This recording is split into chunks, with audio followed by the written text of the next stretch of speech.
Hello, welcome to Habitual Excellence, presented by Value Capture. I'm Mark Graban. We're joined today, we have two guests, Ken Segel and Shana Padgett, both also with Value Capture. So I want to say hi and welcome each of you. Shana, first off, thank you for being here. First time guest on our podcast. Thanks, Mark. It's good to be here. Hey, Ken, nice to see you. So I'm at Value Capture and been there about 5 years now, working with healthcare organizations and higher ed institutions and recovering frontline healthcare provider. So it's always fun to be able to talk about things that help the folks that we work with. Yeah, so thank you for that, Shana. We're going to be able to talk about systems and how that supports frontline healthcare staff during these important times and always. Ken, welcome back to the podcast. If maybe people haven't heard your other episode, can you give a little introduction to yourself as well? Sure. Thanks, Mark. I'm Ken Segel, and I'm one of the founders and serve as the managing partner at Value Capture, and so get to help our team as they help health system leaders and their teams across the country transform their operations through a focus on safety. Great. So, today we're going to be talking about systems and systems design, and one of the big, I think, contributors to our work and this type of work is from the Shingo Institute and the Shingo Framework. So, Shana, can you give us a sort of an overview of what the Shingo Framework is? Absolutely. So I'm just going to start with, I knew about the Shingo Framework before I knew about the Shingo Framework. Back in my days, managing and delivering care, we had things like quality circles and TPM, and we had all sorts of things. Turns out those are part of the Shingo Framework. I just never knew it. So it was always fun to learn about the Shingo Framework and be like, hey, I've been using that for a long time. But the framework is really awesome in that it is, what I love about it is it's agnostic. It doesn't matter which industry you work in. Doesn't matter how long your organization has been around or where you're at in your journey to be better for your customers and better for your employees. The framework really allows you to get back to first principles. So why are you here? Who do you serve? What do you stand for? And then it has a really great way of helping us understand what's helping you get the results and culture you want, or what's getting in the way of getting that culture or results that you need. And it's fun. It's nice because it's very practical, actionable, and applicable in lots of different places. So that's what I love about it. Yeah, thanks, Shana. Ken, what are your thoughts on the Shingo Framework, in particular, the impact that it has on leaders and the role that they play?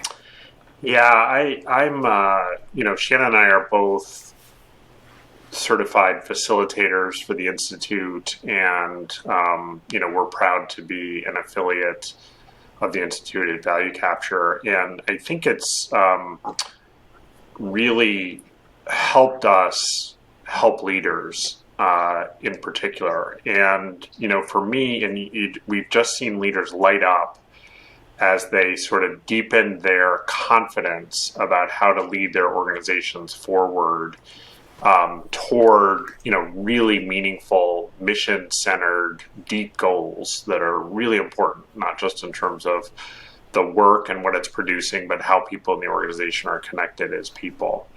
And so it really helps leaders live out their values in a really profound way, and help their people succeed. And I think it does that. There are sort of two pretty simple, practical aspects of it that I'm always amazed by as I see leaders engage with it, and Shana used the word practical as well. The first is, there's an old saying that all frameworks are wrong, but some are useful. Well, it's really simple in the biggest outline, in the sense that it sort of creates an equation. And at the top of the equation are the principles of organizational excellence that are sort of timeless, and they're present whether or not you want them to be there. And we might talk in a little more detail later. And they range from respect for every individual to constancy of purpose to create results for the customer, and many others in between. And they then take those principles, which have to underlie everything, and say, you've got to create systems to drive those and make sure they're true every day in everything you do. And, systems is not an abstract thing. We're going to talk more about it, but you got management systems, improvement systems, and work systems, the fundamental work itself. And then it just helps you realize those are made up of tools that have to connect, to create the larger purpose of the systems, which relates to the principles. And to do that, it's all about what people do. It's their behaviors, and that's what gets you the results. And so it sort of graphically and simply shows you this equation and how to line things up from the deepest, most important concepts to the very practical, ideal behaviors that are going to get you the results you want, and just keep it all linked. And then I think the second part about it for leaders that is really powerful is it sort of suggests what your most important role is in all of that, and therefore what you should be focused on, what you should be spending your time on. And that is to get your head a little bit out of the results, not completely. You got to know about the results. Leaders care about results, but to realize that defining the principles for your organization, you're sort of either recognizing the Shingo principles or adopting them for yourselves, and keeping everybody's focus on that every day is your most important role. And then the second one is to make sure that the systems in your organization are promoting those principles all the way through to behavior. And if you do that and you set laser-like focus on it, this virtual chain of excellence can cascade. And a third thing I'll just throw in there is that there's a really deep research base behind the Shingo model, and it continues to be refined, and it comes from those organizations that have been able to really outcompete, from everything, any sector, including nonprofits, but outcompete other organizations over time through excellence. And what are they doing that's different? And what do they share in common that's linked and powerful? And I think, for a pressured leader, those three aspects of a model are recommended. So, Ken, a follow-up question, and then Shana, maybe we can get some of your thoughts on this. When you talk about those principles, I think one in particular, respect for people as a principle. It's just 3 words. It might sound really simple, but I think there's a lot of richness and meaning behind that phrase. Ken, what are your thoughts, or if you elaborate on what that means really in a workplace, to have respect for people in general, or with connections to safety? Yeah, thanks, Mark. And I think Shana and I will both probably have too much to say about this, so I'll try to keep my intro comments short on this.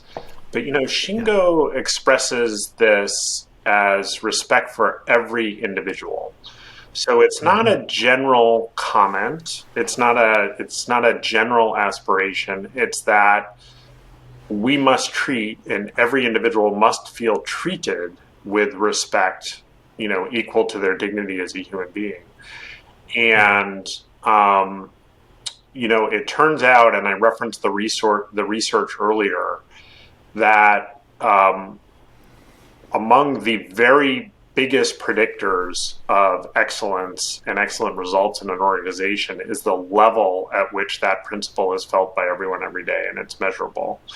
And if we reflect on our own life within organizations and our own emotional state, and the difference between when we feel we are respected by everyone we encounter or not, and the impact that has on our ability to do our best work and our desire to do our best work, versus if we're in environments where disrespect is tolerated or felt, or sadly sometimes used as a tool, and sometimes systematically used as a tool.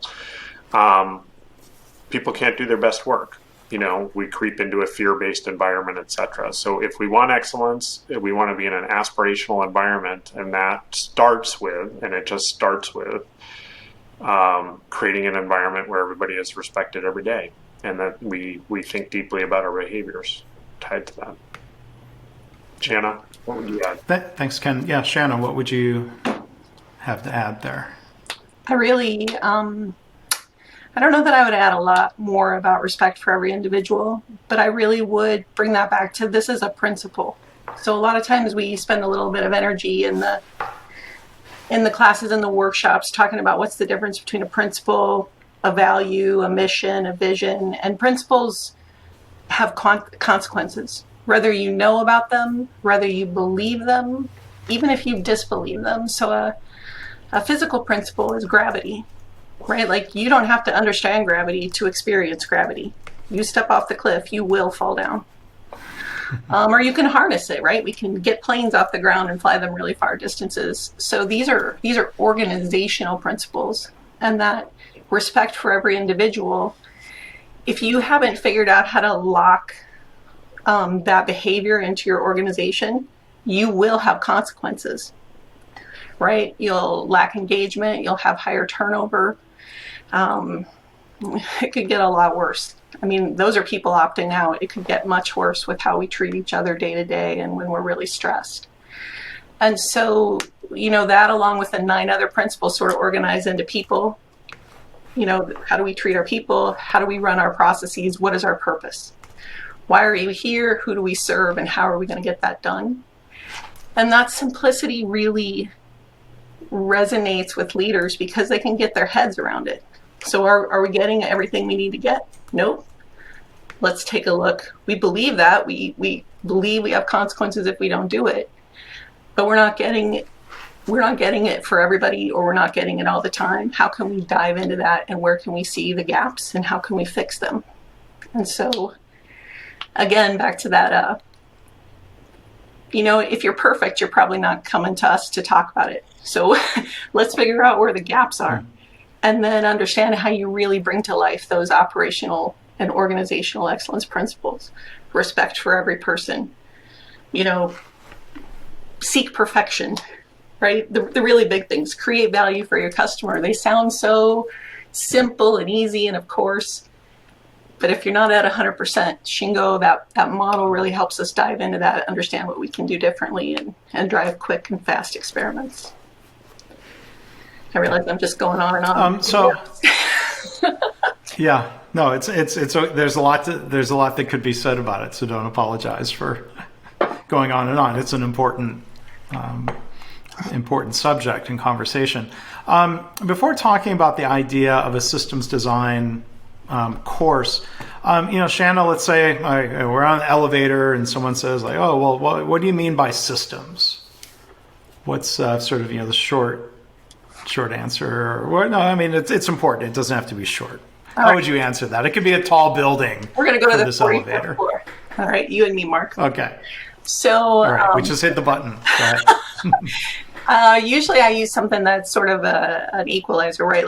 Like the human body is a system, ecology is a system, a car is a system, right? And there's a lot of people that have helped inform the Shingo Framework and how we talk about this.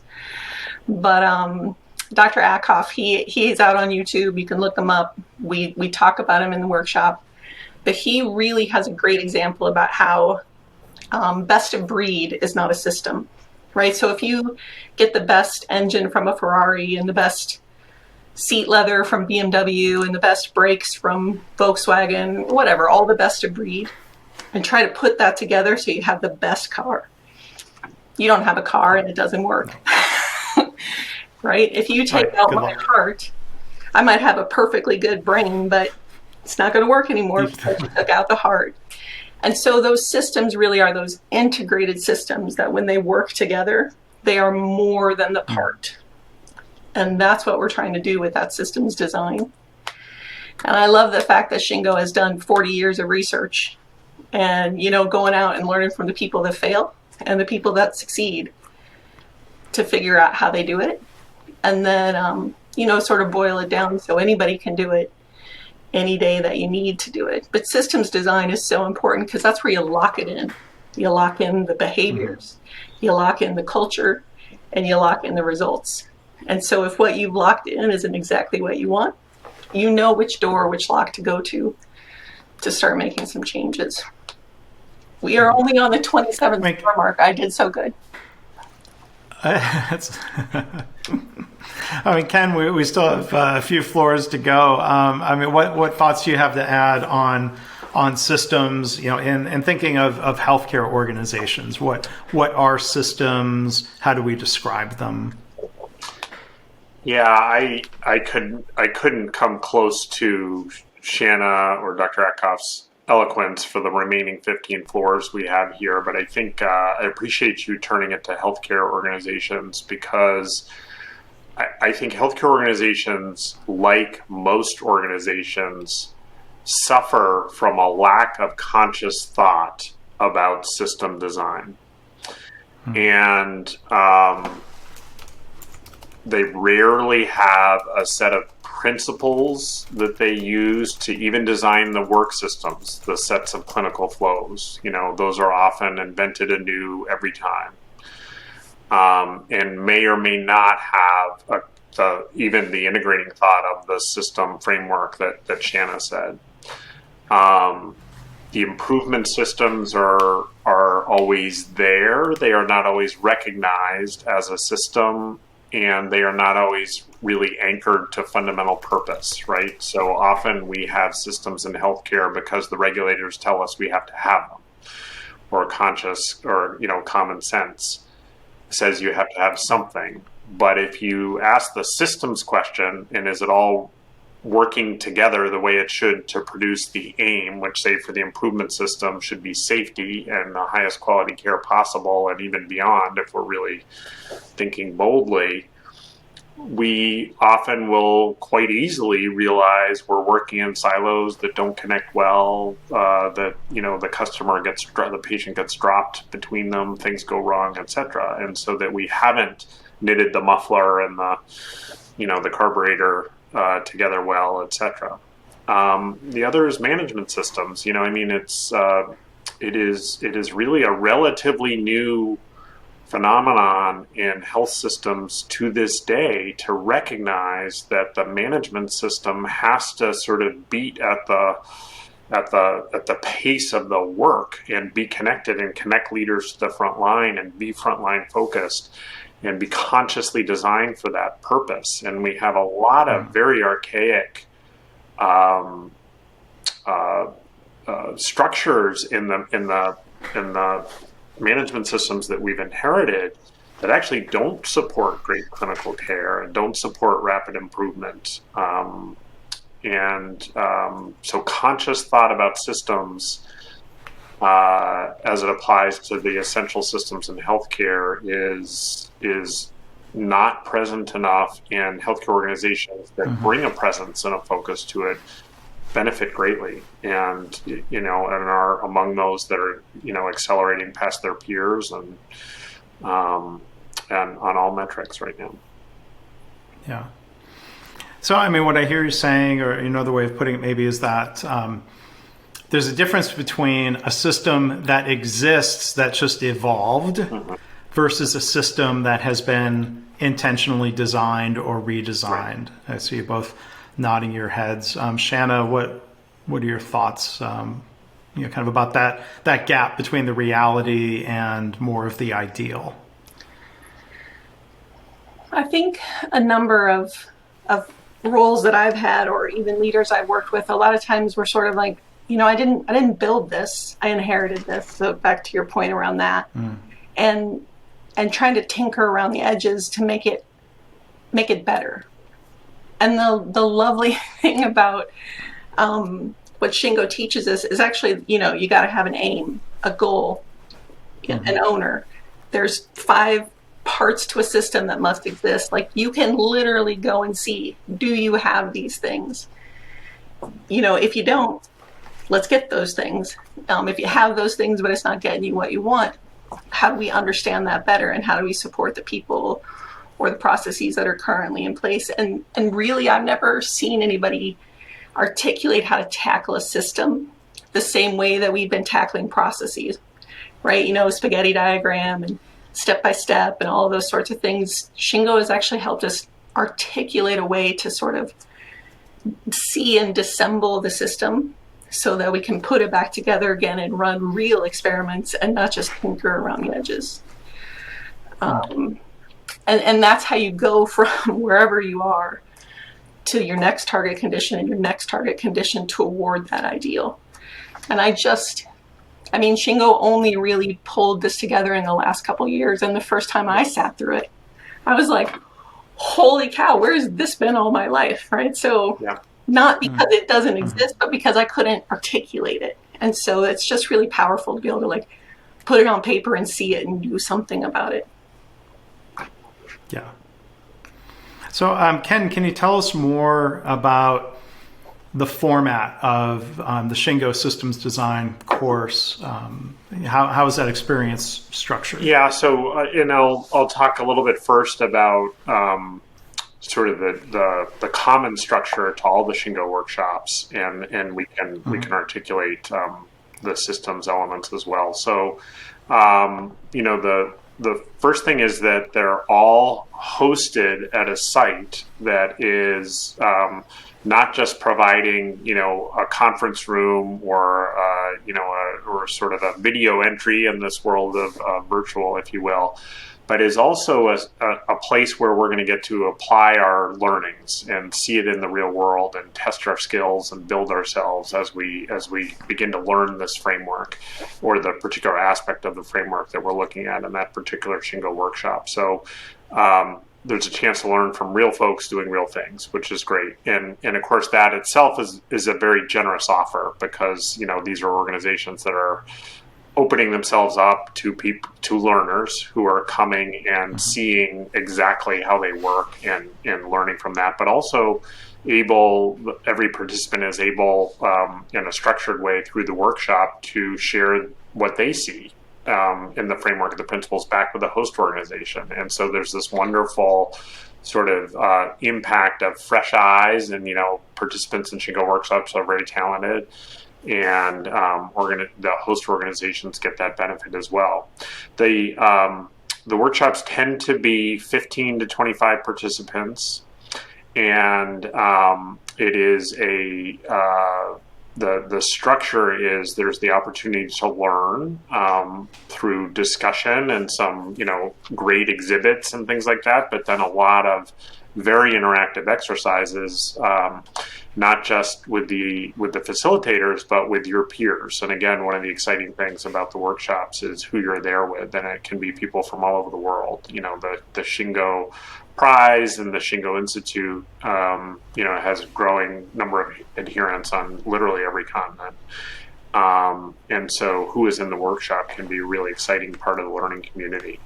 So you have this sort of dynamic way to get exposed to the principles and practice with them through exercises within your peers and in small groups, and then on each day, and the workshops tend to be 2 days, you go and apply. So you sort of, Shingo calls it go and observe, and so there are these structured observations which always involve direct interaction with team members from the host organization and observing them doing their work, but also asking them questions that relate to the Shingo principles or framework that you're diving into in that particular workshop.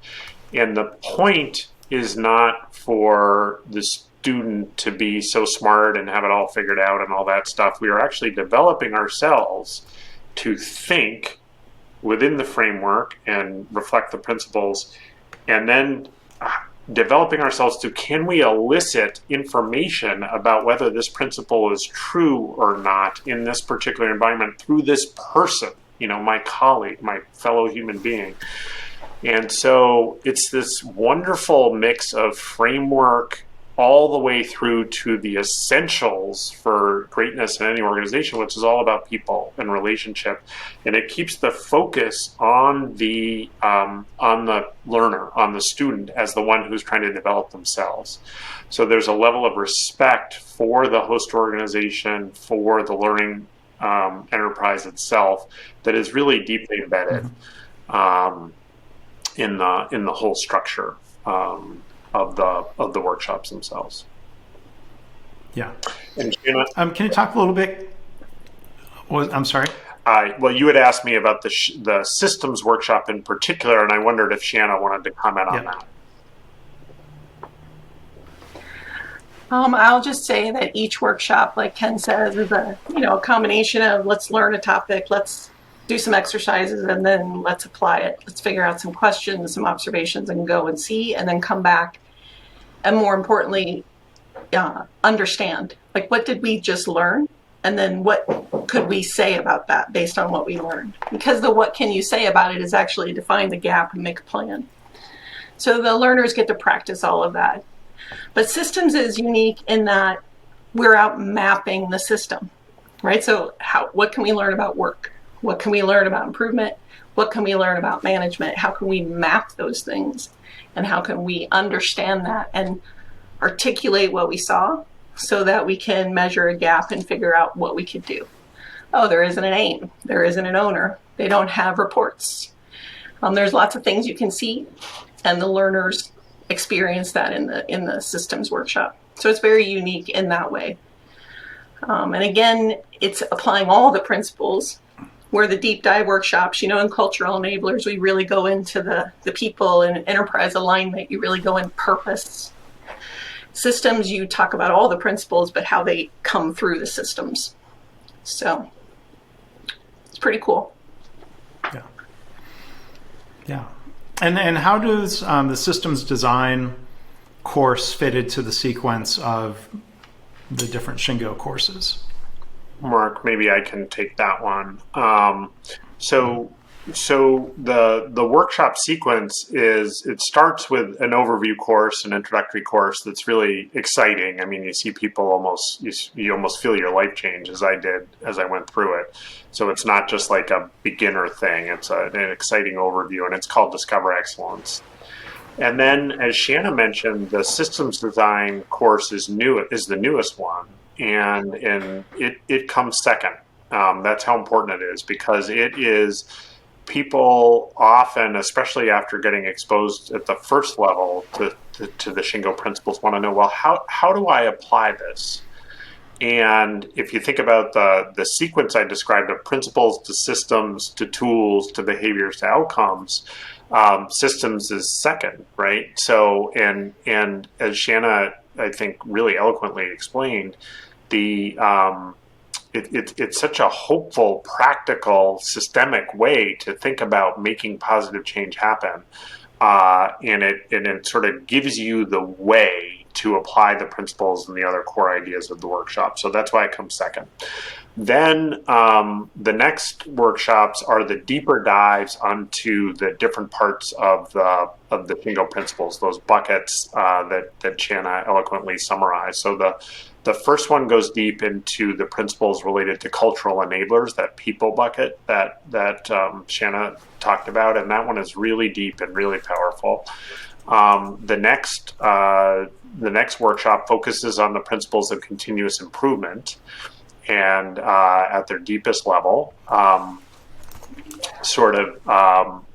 of the things I want to say about that one is Shingo is sometimes surprised, especially when we look at healthcare, that there's almost an assumption, because in so much of American manufacturing, the principles of continuous improvement